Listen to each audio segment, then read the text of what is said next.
Dans la guerre en Ukraine, c'est un nouveau tournant.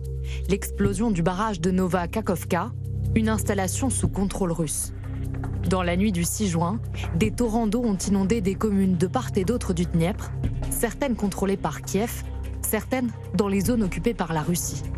Ces images satellites prises avant et après permettent de réaliser l'ampleur des dégâts. En tout, 600 km² de terre ensevelie sous les eaux. Alors, qui avait intérêt à détruire ce barrage stratégique? Dès la catastrophe connue, l'Ukraine a accusé Moscou de crimes de guerre et de vouloir porter un coup à la contre-offensive. Il s'agit d'une catastrophe artificielle créée par la Fédération de Russie pour assurer son repli, c'est évident.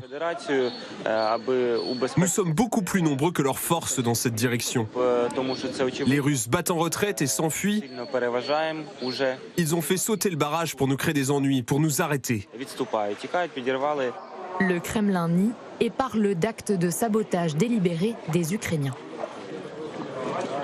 En fait, c'est l'Ukraine qui l'a fait. Le régime de Kiev a non seulement lancé des attaques d'artillerie massive contre le barrage dans la nuit du 6 juin, mais il a aussi délibérément porté le niveau d'eau du réservoir de Kakhovka à un niveau critique en ouvrant les vannes de la centrale hydroélectrique de Dnieprovski. Comme à leur habitude, les deux camps se renvoient la balle.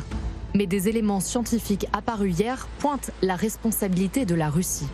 Selon un institut indépendant de recherche sismologique, le barrage n'a pas cédé suite à des bombardements, mais a été provoqué par une explosion.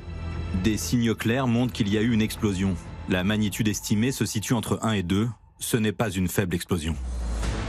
Pour la communauté internationale, il s'agit d'un pas de plus franchi par la Russie.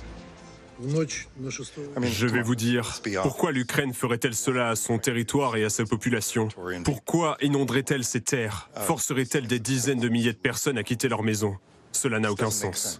Le barrage n'a pas été bombardé, mais détruit avec des explosifs installés dans la salle des machines, où se trouvent les turbines.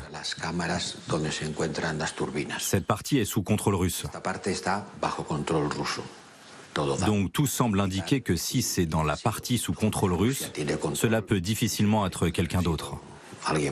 Dans tous les cas, les conséquences sont terribles pour l'Ukraine. La stratégie de la terre inondée, une tactique militaire que la Russie utiliserait dans d'autres villes. Sur ces images satellites publiées par des médias ukrainiens, on aperçoit des champs gorgés d'eau. Il s'agirait d'inondations artificielles provoquées par des constructions ou destructions de digues par les Russes. Un dispositif défensif pour modifier le cours des rivières et entraver la contre-offensive.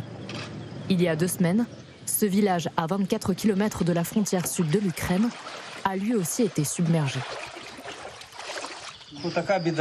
Quelle honte! Non seulement il y a la guerre, mais maintenant il y a ces inondations. Les Russes font cela délibérément parce que s'ils ouvrent les vannes, leurs positions dans la région de Kherson seront moins détectables. La destruction du barrage de Nova Kakhovka a provoqué une pollution massive, l'évacuation de près de 20 000 civils et tué 13 personnes. Avec des conséquences qui pourraient être bien plus graves. La centrale nucléaire de Zaporizhia, située à 150 km en amont du barrage, pourrait manquer d'eau pour refroidir ses réacteurs. Les experts de l'Agence internationale de l'énergie atomique surveillent de très près la situation.